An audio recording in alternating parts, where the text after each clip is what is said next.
गोंड्याला तिच्या नाटकांना अति जास्त इम्पॉर्टन्स दिलास। त्या इंद्रा राणीचं बोलणं मला सांगितलंस आणि मी काय केलं, त्या एक्सपर्टच्या मागे लागलो। अरे पण मी जे ऐकलं तेच तुला सांगितलं। तू ऐकावंस म्हणून त्यांनी प्लॅनिंग केलं उर्मिला। हो पण ते मला कसं कळेल? मूर्ख आहेस तू, तुला कळायला हवं होतं। तेच म्हणतेय, अरे मला कसं कळेल? या आधी त्यांचंच ऐकून आपण आपले सगळे प्लॅन केले होते ना। ती राणी दुसरा हँडरायटिंग एक्सपर्ट साक्ष द्यायला कोर्टात घेऊन येणार होती हे मीच तुला सांगितलं ना, म्हणून केस आपल्या बाजूने झुकली होती हे विसरलास का तू? तेव्हाची गोष्ट वेगळी होती आणि आत्ताची गोष्ट वेगळी आहे उर्मिला। हो पण ते कधी नाटक कधी खरं बोलतात हे मला कसं कळेल? गप्प बसा।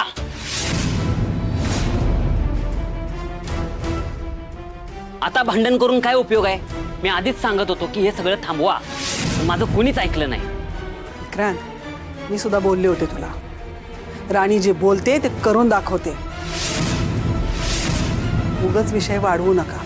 पण नाही ऐकलं, आता राणीने करून दाखवलं। आता तुम्ही सगळेजण घरातून जायची तयारी करा, चला सामान बांधायला घ्या। आता आम्ही सगळे इथेच राहणार, तुम्ही निघून जावा। अजित,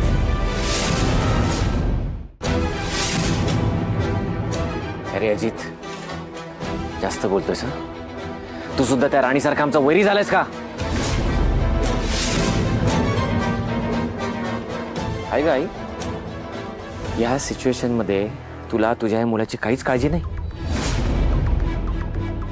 सगळ्यांना त्या राणीचीच काळजी आहे। अजित, तू काय म्हणालास आता? तुम्ही या घरात राहणार आहात? मला सांगा, तू आणि आई मिळून त्याची मदत करताय?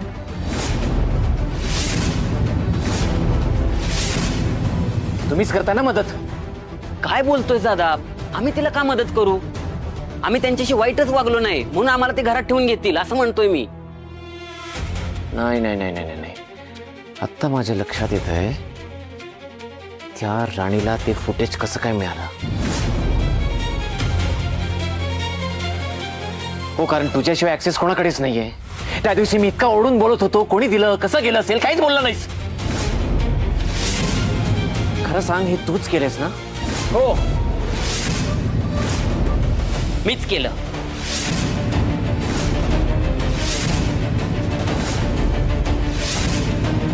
रावणाचा अहंकार जाळण्यासाठी विभीषणला जसं रामासोबत उभं राहावं लागलं ना, तसंच तुझा अहंकार जाळण्यासाठी मला इंद्रा दादा आणि वहिनींसोबत उभं राहावं लागलं। तुम्ही दोघं ना आपल्या घराला लागलेली कीड आहात, कीड। आम्ही नाही, तू आणि वहिनी या घराला लागलेली कीड आहात। अजय, विक्रम,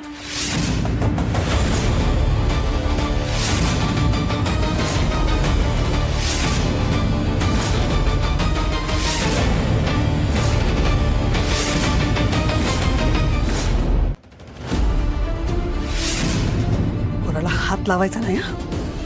विक्रांत, तसंही तू कुठलं नातं लक्षात ठेवलंयस रे? ज्यांनी तुला पोसलं, वाढवलं, माया दिली, प्रेम दिलं, त्या आबांना सुद्धा तू लाथडलंस। अरे मालतीने कधीतरी मायेने तुला खाऊ पिऊ घातलंच असेल ना, पण त्याचा सुद्धा तुला विसर पडलाय। आणि इंद्राचं तर काय, तो आल्यापासून तुझ्या डोळ्यामध्ये खुपतोच आहे। अरे इतरांचं काय घेऊन बसले मी? अरे जन्म दिलेली मी तुझी आई आहे ना, पण तिची सुद्धा तू किंमत ठेवलेली नाहीयेस। इतरांचं काय? हो, तुम्ही लेक्चर देण्याआधी मुलासाठी काय केलं याचा विचार करा। त्यांच्या हक्कासाठी किती बोललात, किती लढलात हे जरा आठवा। नाती टिकवून ठेवायचा ठेका आपणच घेतला होता का? सोड ग, हे काय उत्तर देणार आहेत?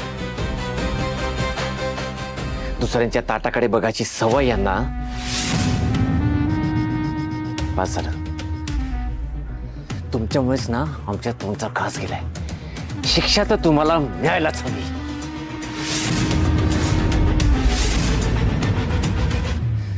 आजपासून जेवण बंद, राव पाशी।